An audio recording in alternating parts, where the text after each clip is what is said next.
Bienvenue à tous.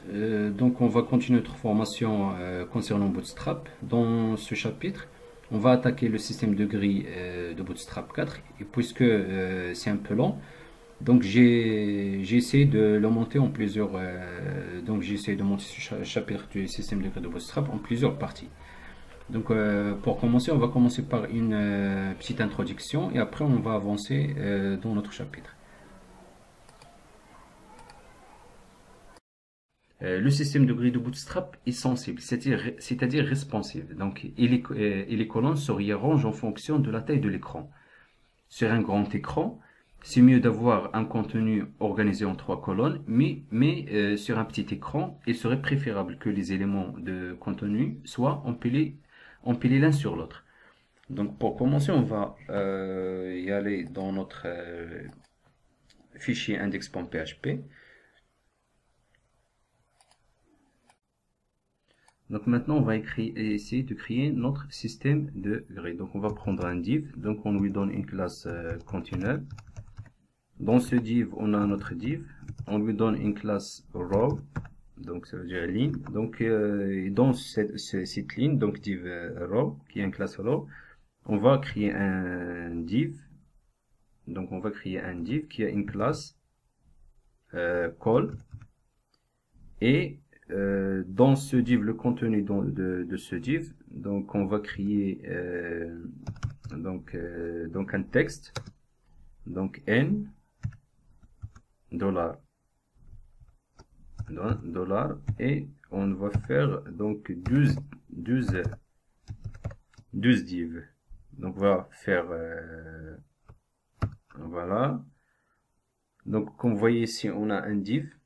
Donc on lui a donné une classe continuelle dans lequel on a un div row et dans ce div row on a 12 divs qui ont la classe call. Donc ça on a appelé ce sont des classes spécifiques à Bootstrap, donc classe spéciale donc de Bootstrap. On fait un CTRL S. Donc avant de continuer, donc on voit ici. Donc on a nos divs. Donc je vais essayer que ça soit un peu plus joli.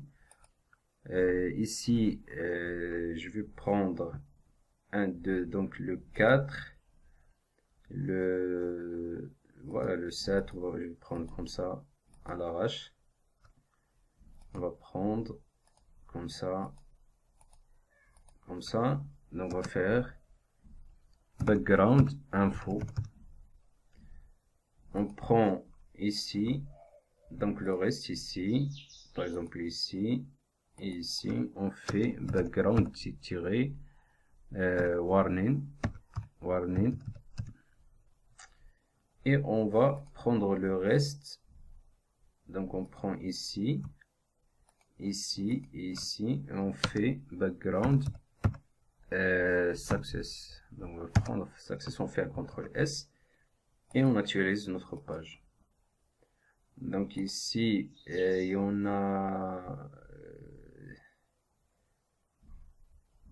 c'est lequel? C'est le 1, le 3, le 9. Le 1, le 3 et le 9. Le 1, background info. Non, c'est CTRL SS, c'est background.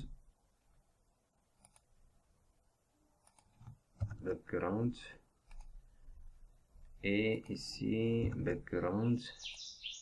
Ici, background, donc CTRL S. Et on active les autres.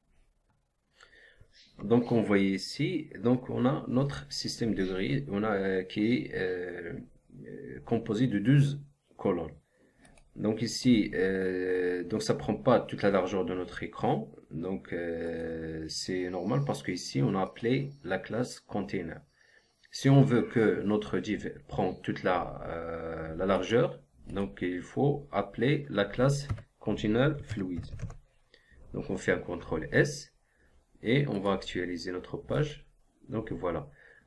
Donc ici, comme vous voyez, donc notre système ici de grille, donc il a pris toute la largeur de notre écran. C'est grâce à la classe Container Fluid. Si on veut que ça prend donc une largeur fixe, Donc on lui donne continue. Donc ici, on va expliquer tout ça après, donc petit à petit. Donc ici, c'est juste que vous montrer, donc c'est quoi le système de grille. Donc ici, on veut, par exemple, on lui donne, donc ici, j'essaie d'utiliser le maximum de classes de Bootstrap 4.